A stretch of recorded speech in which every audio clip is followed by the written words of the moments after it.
This episode was recorded on the afternoon of Monday, July 15th. Information about the attempted assassination of former President Trump and about the Republican National Convention may not be up to date when you're listening. In this episode, our experts provide valuable analysis about where the campaigns go from here. What do you know about politics? What should you know? Forget views, beliefs, and opinions. Politics is really a science, and that's where we come in. Welcome to Inside Political Science. I'm Kirby Godell. I'm Todd Kent, and we're your guides to what's actually happening in politics. We're using our years of experience to navigate political data, media, money, behavior, and more to educate and inform you.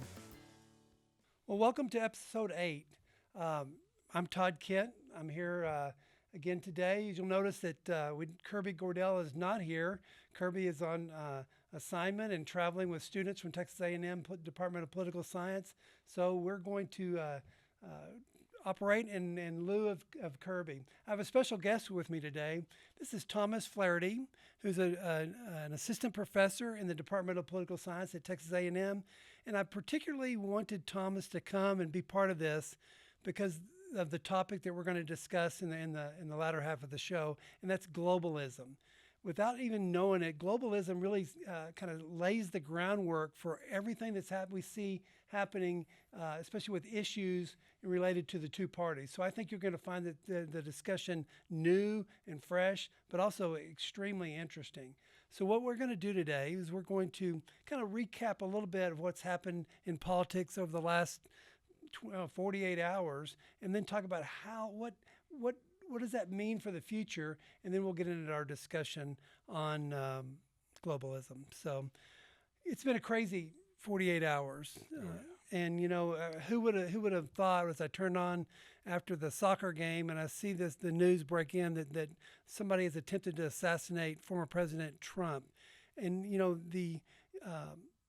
what's interesting to me is what does this mean going forward? And so that's kind of what I thought we might just talk about a little bit. It's important parties kind of take they stick their fingers in the air and they look at which way's the wind blowing. This wind doesn't blow this way very often, and I think that makes it kind of an interesting thing to talk about.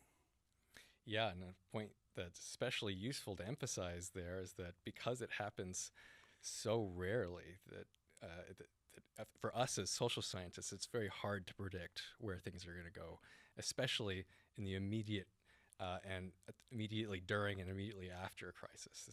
That's the worst time to analyze the effects. It really is, and this on the kind of leading into the Republican National Convention, which is going to be held this week.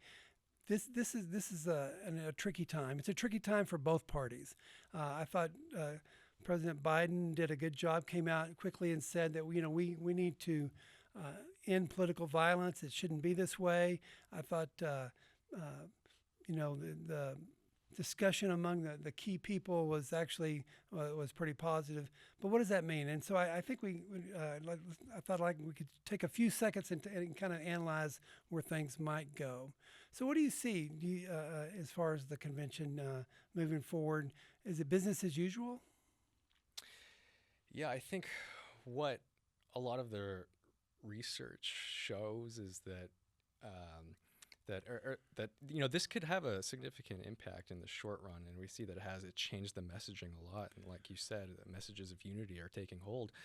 But I think maybe in the long run, we should expect voter myopia to kick in.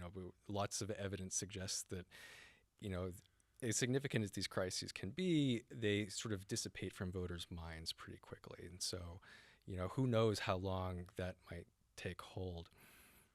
No, that's exactly right. I think it was Dr. George Edwards at our department, who's one of the more foremost presidency scholars, talks about how the dissipation of the rally around the flag effect. A big event happens and you think that it's this is going to change things for the next 6 months. And actually it doesn't. It changes. Most events last about 2 to 3 weeks. The big events, 6 weeks, and then it's kind of back to normal. So I think in the short run, as we look to the convention, we might see a kinder, gentler convention as far as the tone and the rhetoric, which may be a good thing. I I think if you look at the idea of prospect theory, which was made famous by Kahneman and Tversky, which is a theory talks about making decisions under risk. What both parties are at risk, but according to Kahneman and Tversky, if you're in the domain of gain, then what you want to do is hold on to those gains, and you don't want to take any big risk because you might lose what you have. Whereas the group or the individual in the domain of loss, which I think right now the Democrats feel like they're in that they'll take a few more risks. But so I think in the short run, we're going to see Donald Trump even said, I'm going to tear up this attacking speech and I'm going to replace it with a speech of unity. I don't know what that means coming from the Republicans, but we'll see. And it doesn't mean that they won't focus on the differences between the parties and the issues that divides them. But I think maybe the way they speak about it may be different. So we could see kind of a unique convention. Yeah, the other piece of research, this canonical research in political science that might be useful to bring to bear here is the sort of breakdown in the types of voters that are out there. I mean, a lot of voters are partisan identity voters. They vote based on their attachment to the Republican Party or the Democratic Party, and the good other chunk of voters out there are going to vote based on the policy differences of the two candidates. And it seems that for the Republican Party, this might really trigger the party ID effect. Rally around Trump, but I can't imagine that really taking hold on the Democratic side, given the Biden's performance over the past a few weeks, and you might expect an effort instead to try to get at the policy-oriented voters and a focus on policy rather than on group the partisan attachments. Yeah, I think that's right now. If you're among the Democrats, the polls have said that, a lot of many more than we would think, Democrats say that Joe Biden is too old to be president, but they still like his policies, and so I think you're going to see that, just like you said, a focus on policy to help bring them home, to make sure that I may be dissatisfied right now, but in the end I'm going to. And so I still, in my opinion, it's still going to be a very close race. Although you kind of hear the Democrats right now saying, we expect to lose and these types of things. I think that they're going to run a vigorous campaign, and in the end, most people will come home to what's comfortable, whether they be Republicans or Democrats, and try to focus it on not on Joe Biden, the candidate, but the keeper of the right policies, if you're a Democrat, and Donald Trump talking about the other policies where they disagree. So Correct. We're going to see a lot more of that. Interesting thing about this, over the last, 6 months, we haven't really seen a lot of change in the polls. Early on, Donald Trump inched ahead about 3 points across many, many, many polls. You can look at the Real Clear Politics average, and you can see Donald Trump averaged up about, 0.2 to 0.3.5, somewhere around there. Even with being convicted of 34 counts in New York, excuse me, and President Biden with what was considered a poor performance, it didn't change those much. And so what that tells us is that, really, that gives I think the Republicans a little confidence that these numbers we're seeing aren't just temporary, but they'll hold a little bit. That's where I think that they are in the domain of gain, at least temporarily.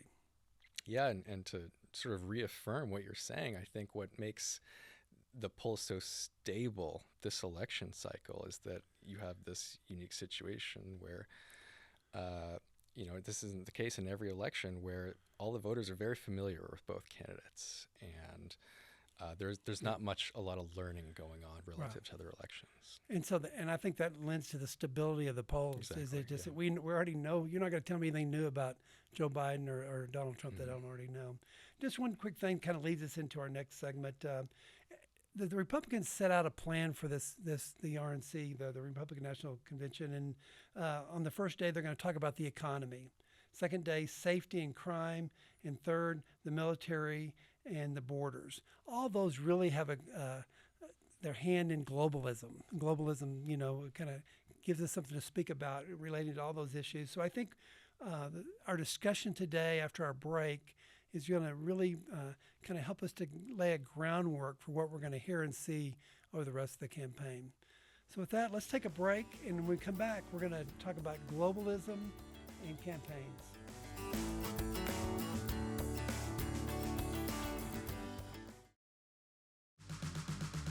At Texas A&M, skills and talents are on display every day. But on a campus of around 90,000 students, faculty, and staff, not all of those talents are visible. Until now. I'm KAMU content producer Christian Hamilton, inviting you to listen to Unsung Talents. It's our new bite-sized audio series that tells the stories of important campus jobs you don't see and the people that do them. Listen now at tx.ag/unsungtalents. Want a sneak peek of what's new on KAMU each month? Subscribe to our email newsletter, a free, exclusive preview of what's to come, featuring monthly updates on new and returning TV and radio shows, binge-worthy KAMU Passport programs, and community events for you to attend. It's the best way to stay up to date on all things KAMU TV and FM. Visit tx.ag/KAMU newsletter and subscribe today. I'm back here with Dr. Thomas Flaherty, and we're talking about globalism and its influence on elections. And a lot of people say this is I don't even know what we're talking about here, but I think it's very interesting. And as we look around the world, we're seeing where this global world that we've lived in for really the last 20 years really matters when it comes to politics. So what is globalism? Yeah, as someone who studied it for the better half of a decade, it's hard for me to even define clearly, because it reaches into so many aspects of life. For me, what it means, it's a set of policies that all aim to expand the size of a country's economy beyond its borders. Right? And so we can think of a number of policies that have become very big, hot-button political topics that achieve this goal. Liberalizing international trade is a big one, and you achieve that by lowering tariff barriers. This is, if you lower the taxes on imported goods, you encourage the importation of other countries' goods. But there are other versions of this, other policies. There's immigration policies. We're talking about the flow of goods, but there's also a flow of people across borders as well. You could also control the flow of capital. Does Pepsi want to open a factory in the Philippines, or do other countries, does BMW want to open a factory in the United States? These are also policies that the government can control to enhance the national economy towards a more global market. An important policy that the Europeans have focused a lot on is integrating the monetary market there. A lot of those countries in the euro, the countries in the eurozone have abandoned their national currency and thought it was useful to adopt a common single currency called the euro. These are all policies meant to enhance the exchange of goods, ideas, capital, and they all have and there's a lot of great reasons to do this, right? There's a lot of evidence. All the evidence suggests that this increases GDP, increases economic growth on average. It lowers prices. We're talking about inflation and how important that is in today's election. Periods of global expansion coincides very strongly with periods of deflationary, because it gives consumers access to cheaper alternatives that are made abroad. And so it's these set of policies that I think of when I think about globalism. I can think back to the earliest elections that I remember, and we started talking about getting rid of tariffs, getting rid of these barriers to trade, because trade will make you wealthy and that type of thing. And if you look at the numbers, there's some truth to that globalism, this global trade and other things have brought billions of people out of poverty. as manufacturing has moved other places, the and so that was kind of the focus of a lot of politics for 25 years. More recently, with the advent of Donald Trump, we've seen this idea that we need to make America great again. We need to stop that. So what's the problem with these policies that seemingly have done, so much for the world? Yeah, I mean, you're right. I mean, it's often characterized as the greatest program to decrease poverty that humanity's ever known. And so why suddenly, after decades, turn our backs on this, right? Why the backlash against globalization? It's a sort of common term we throw around. Well, there are two dominant hypotheses out there. The first is what we can call the culture wars hypothesis, and the story there goes that the dominant social group in society, in the U.S., we're typically talking about white males, typically without a college degree. That there's this fear and anxiety that what comes with globalization is a change in this group's status in society. As you increase migration, as you increase the imports of foreign goods. And so that comes with status threat, is what we call. And the alternative hypothesis, as sort of a more sort of minority view, is that it's more about what's driving this globalization backlash is more the losers, the economic losers. We call this the economic hypothesis. And it's very simply that there's a minority group in each society that it's in their self-interest to vote against globalization, because globalization has harmed them in some way, right? And that's not inconsistent with our economic theory. Or, the rudimentary economics of this is basically globalization benefits the country on average, right? But there's no such thing as a free lunch. There's always going to be some loser to globalization, and it's a minority group, but we sort of ignore them at our peril. And I think we've reached a point in our politics where that group has started to voice its interests. I lived out of the country for many years, and I came back and kind of looking at the election of 2016, and I was amazed at how the change in direction. And Donald Trump, maybe that was his kind of genius as running for office for the first time, was to really identify this group of people who felt like that nobody cared about them, that the economic elites that were nobody was looking after their needs. And these are the closing of the steel mills. These are the closing of the coal plants. These are the car manufacturing. I remember living in El Paso and all the car manufacturers moving their plants to across the border, the maquiladoras. And so that all of a sudden these, like you said, maybe these non-college educated white males were out of jobs. And when Donald Trump said, well, we're going to make America great again, we're going to put tariffs on, we're going to bring back the coal industry, it resonated. So this idea that kind of let's rethink globalism. Right. And so it's very interesting. I think we're still seeing some of that today, where you see Donald Trump pulling out of trade agreements that he doesn't feel like have when he was president, benefited America. But you see the Biden administration wanting to work across the pond, or they wanting to do more international trade. And I do think, and we've talked about this a little bit before, the message has kind of gotten through, and you see even the Biden administration kind of pulling back a little bit when it comes to trade. Right. Yeah. I mean, we've observed what our sort of median voter theories of politics sort of play out in the real world here, which is that if a policy is important enough to voters, then it's in the interests of both political parties to converge on that same on the preference of the median voter. In this case, these voters seem to really like this idea of sort of dialing back globalization, and it and so it's in the interest of both parties to try to woo those voters in some way.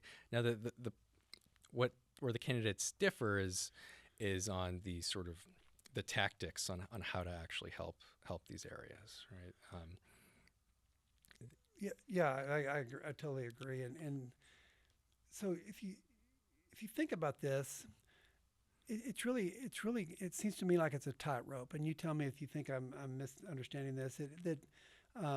You can have this policy that we're going to really lock down the borders in a way economically, and we're going to bring our manufacturing back. In fact, if you look at the latest version of the Republican Party platform, it said that we're going to be great again in manufacturing, and we're going to quit outsourcing.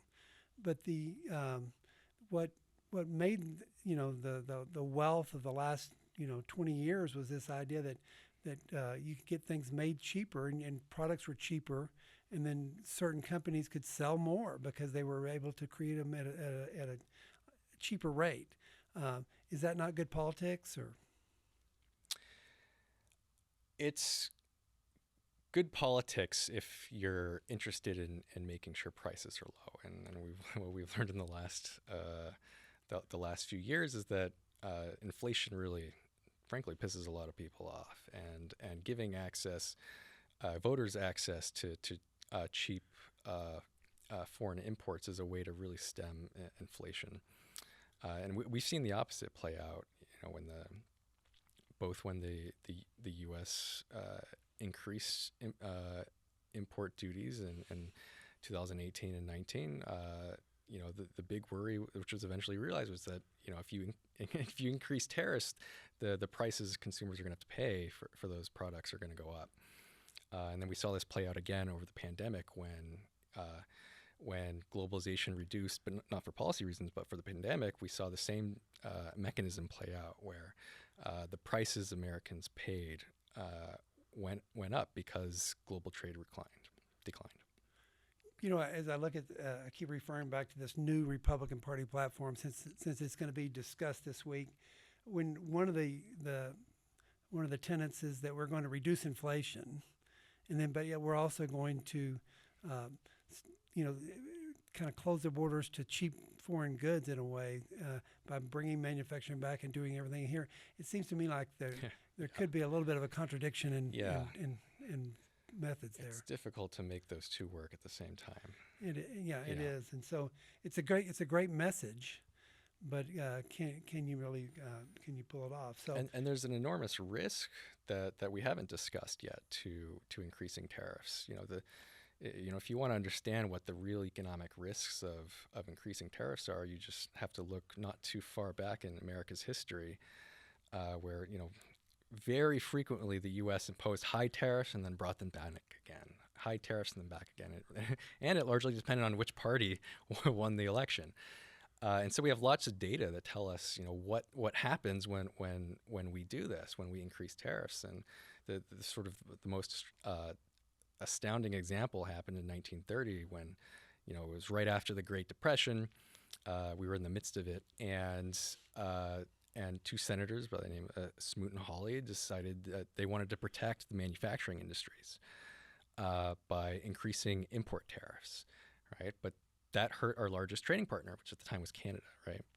And Canada said, if you're not going to allow our goods into the U.S., then we're not going to allow American made manufacturing goods or products into Canada. And the rest of the world followed suit in what was a classic trade war. Every country had incentive to raise tariffs in retaliation to the U.S. tariffs. And this was a lose-lose scenario for the U.S. and for the world. Global GDP, the size of the global economy decreased from about $5 billion to less than $2 billion. And this caused enormous suffering around the world and significantly contributed to and lengthened the Great Depression. And so, I mean, this is always a risk, and we saw this play out in the exact process play out and after the U.S. increased tariffs in 2018-19. The same exact retaliations took effect, and you saw this dip in global GDP. And so this would be the concern going forward with the proposals to increase tariffs further, is that you can pretty confidently predict that it would trigger another trade war. One thing that has been talked about our system of a 4-year presidency, it creates an incentive for presidents to make short-term decisions that they may not have to live with. And it seems to me like this is in exactly that kind of scenario where I can do these things because it sounds good, it gets me elected, or maybe even get me reelected, but the long term may not be what we want, which is increasing trade that brings wealth to our country, and, kind of bringing back, we heard talk today about this new young generation will never equal what their parents have done. Well, there's going to be a lot of talk about wealth development in the future, but but there's not an incentive for presidents really to go that way. Yeah, and the same logic, this sort of political business cycles logic that you're alluding to, also applies to the solution here, which is the solution to how do we make globalization work for everyone, right? And because, like I said before, the country as a whole benefits, but there's always some losers. So how do we get how do we allow those losers to still benefit, right? And that requires more long-term thinking, right? It requires investment in redistributive programs that are really hard to get passed in this country, just because the effects, the economic effects of these policies take a while to play out, right? And so there might not be a political incentive to really help these people who are truly hurting from these policies to recover, and instead the solutions might be funneled into short-term, kind of risky, dangerous policies like increasing tariffs. We have this group of people that you consider when you talk about winners and losers from especially economic globalism. They're when the kind of the exporting country, it's the lesser skilled worker that's the loser. Maybe the person who worked on an automobile assembly line or in the old steel mills or something. They're losers, and so the solution, one solution would be to upskill these people, to give them new skills, to retraining. And that's something that is interesting to me that I don't think we've been as good about it. We have not been that good at it as a country as we could have been. I think we've been so prosperous when it comes to globalism that we kind of forgot about these folks. And so I think that's something that the parties need to take a hold of and say, well, how do we take this group of people and we create opportunities for them so that they can build their wealth for their families without feeling like that they've been forgotten. Yeah, this is a really important topic to me. A lot of my research is focused on exactly this question. Who are the losers? Really clearly identifying who those are. Are they the manufacturing workers? Is that the only group? And how do we help them recover? And what I've discovered in my work, and it's consistent with the work of others, is that we often get this wrong. It's not just the low-skill manufacturing workers who are at risk here from globalization. So, I mean, like I said, the country as a whole benefits, but the losses are strongly concentrated in particular geographic communities. And when I look within those geographic communities, it's not just the low-skill manufacturing workers whose jobs are at risk, but the broader community.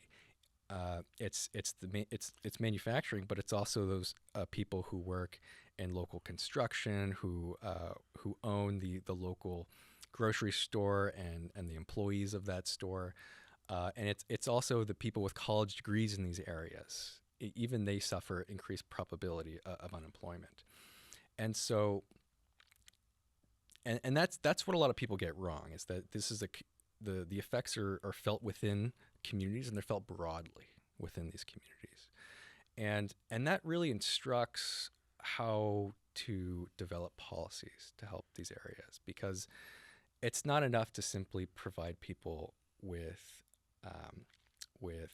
redistribution or education if the whole lifeblood, the engine of economic growth in the local community has disappeared, right? In these communities, we're talking about manufacturing. Manufacturing was the engine of economic growth, and now it has severely malfunctioned or deteriorated. And so you could either bring that growth engine back, you can revitalize it with tariffs, but we've talked about the risks of that. Or you can engage in what a lot of economists and political economists are talking about now, which is place-based policies, which is to replace that 20th century manufacturing engine with a 21st century job. And the logic there is that the multiplier effects of these new industries, we're talking about green industries, and like the CHIPS Act was a big part of this, bringing high-tech manufacturing back. The multipliers within these communities are enormous. We're talking for every high-tech manufacturing job that's created, that supports the creation of additional 5 jobs within these local communities. That's what we mean by these multiplier effects. So if you can achieve that with policy, you can potentially have a much more effective solution to helping these communities than by individual-based redistribution or by tariffs. I think you're right about the 21st century jobs. Because if we bring manufacturing here, it seems to me that the owner of capital, the owners, they're going to replace workers where they can with robots, artificial intelligence. It's just Right. It's just a cheaper way to do business, but that doesn't solve our problem. Just having a manufacturing plant built in your community. It's Right. to be able to get the jobs there that have this multiplication effect, multiplier effect. And it seems to me that our parties would be wise to start talking about some of these things. That to talking to voters about what is possible. And it's interesting, I think, to me, how in a lot of ways our campaigns have become so kind of simplistic. We talk in such big generalities that none of these things really hit home where somebody can grab hold of it. Yeah, and I think this may be a fault of the Democrats too, because they've been engaging in a lot of these place-based politics or policies, I should say, but it doesn't seem like they're selling it as well as they could be as an alternative to tariffs to help these communities. I mean, we've seen huge investments in building new semiconductor factories in places like Arizona, which I don't think it's a coincidence that they're in Arizona and not in other states. We're talking about a swing state here. But are they sold and packaged in a way as an alternative to tariffs? I think there's some political benefits being left on the table there, but in this regard, because that's the exact kind of policy that we're talking about. It was interesting to me that just recently when former President Trump was in office, he created some tariff barriers with China to try to send a message. Right. And then recently, as recently as 30, 40 days ago, President Biden put tariffs on electric vehicles. Yes. And we saw the same thing in the European Union, where they did the same thing to China, using tariffs. And so we'll see if that's one, if it works, but two, is it going to have the desired result?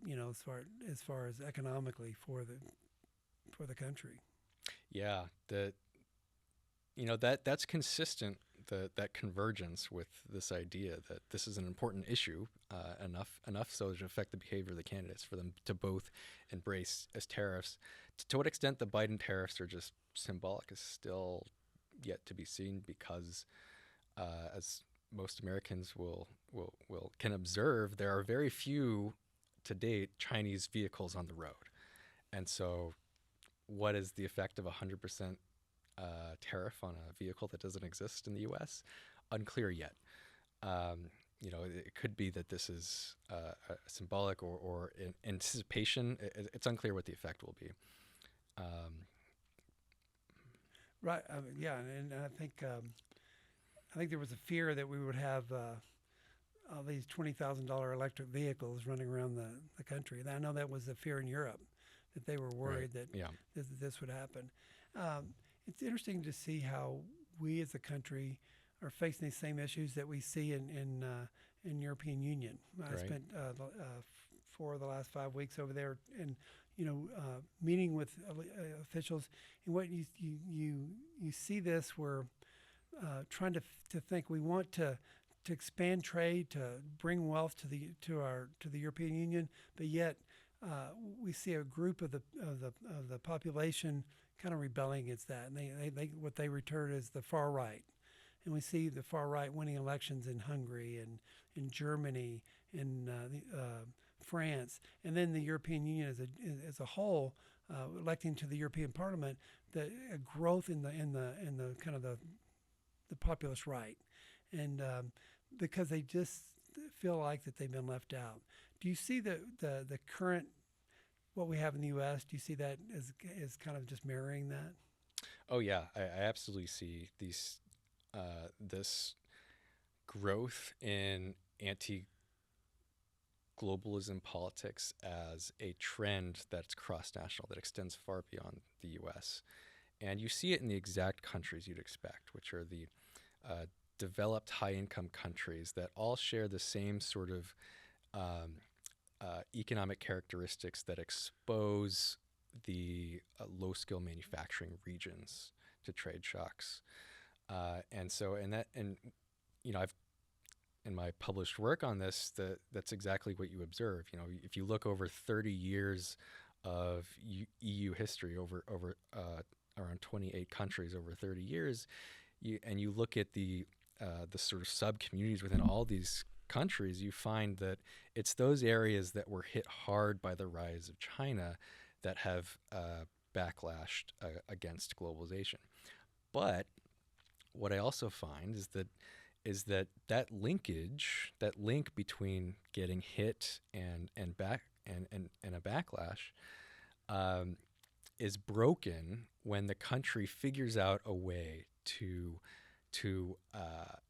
redistribute income, to flatten the income inequality in these countries, to allow the losers of globalization to become benefactors of the system, and we know Europe is a, compared to the U.S.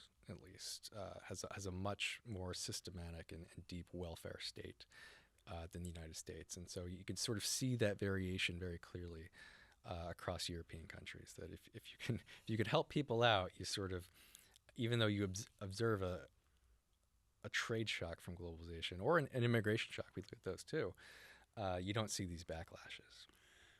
But I guess that kind of begs the question: is that a winning message? If you're a political candidate today running for president of the United States, is that a winning message that we're going to redistribute our way to equality? And I don't hear that right now. What I hear is we're going to, from the Trump campaign, we're going to make America great again. We're going to bring back manufacturing. We're going to do all this. And it's interesting. We don't see the same level of policy discussion among the Democrats right now. We will. I think you're going to see they're going to talk about the great things that have happened during the Biden administration. We're going to see a lot more talk about policy and a lot less talk about President Biden in the future. But I'm trying to think, what is the winning political message? Yeah, I mean, it seems like the two dominant political messages are the one you've just mentioned, which is, we're going to make America great again, or we're going to we're gonna rein in globalization and the sort of the elites that brought it forth. And the other winning strategy seems to be policies that redistribute in a new way, which is with the place-based policies I'm talking about, by engaging in we call this industrial policy, right? And this has become really big in the developed world in the past 5 or so years. Industrial policy is something China has been very good at, investing huge amounts of government money to prop up industries. This is how China has gotten to electric vehicles that cost $10,000-$20,000, and what sort of left parties in the U.S. and in Europe are starting to do is say, hey, this is a good idea. Let's engage in these programs to redistribute income across the places that win and the places that lose. I wonder if we're not going to see the rise of the entrepreneurial state. By state, I mean like Texas, Florida, Nebraska, Arizona, places where they're willing to do what it takes because they want to bring some of those 21st century jobs. I think Arizona is a great example of how they kind of open the door to chip manufacturing. Yeah. And you're seeing a lot of things. Whether we saw, Tesla and others move to the Austin area, so that states might become more important in this role. So, well, Thomas, thank you so much for taking the time today. I think this is a very globalism is really at the heart of most of the issues we're talking about. We didn't get a chance to talk about Immigration Day. We spent a lot of time on economics, but it's at the heart of all these, and we're seeing the same issues pop their heads in countries around the world. And I think that we're going to continue to do that. So this is the 8th episode of Inside Political Science. Next week, Kirby will be back with us. I hope you'll continue to join us and tell your friends about Inside Political Science. Thank you for being with us today. Inside Political Science is a production from KAMU, Aggieland's Public Television and Radio. For more information, visit tx.ag/Inside Political Science. Have a question for our experts? Email them at insidepolisci@tamu.edu. Also, subscribe to the show on your favorite podcast platform so you never miss a new episode.